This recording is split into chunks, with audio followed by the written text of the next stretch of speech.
Welcome everyone, I would like to show you how to reset your iPad Pro to factory settings.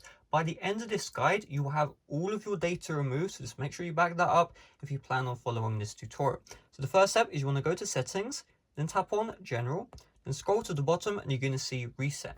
Now if you're on iPadOS 15 or later, you're going to see transfer or reset iPad. That's okay, just tap on that same toggle.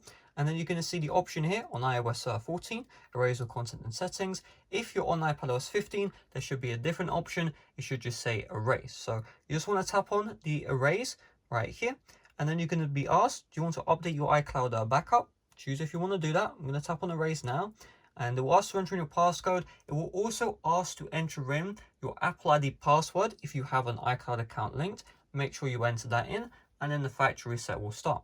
Now, if you're watching this guide and you do not know the password to your iCloud account, all you will need to do is you will need to contact Apple support. So get the Apple support app from the App Store. So App Store, find the Apple support app, contact Apple, and you will need to get your Apple ID removed before you can factory reset. So you're only able to remove your Apple ID if you have the original proof of purchase of your iPad.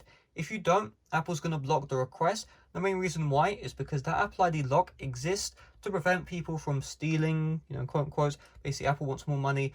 So if you ever have the device and you don't know the Apple ID password, you will not be able to factory reset it. If you try and use the computer, that will work. However, you'll be locked out of your device. It will ask you to enter in a passcode. Just keep that in mind. If you do not know the password to your Apple ID, do not follow this guide. So really, that's all there is to it. Hopefully this video did help you out. If it did, make sure to leave a like, subscribe if you're brand new.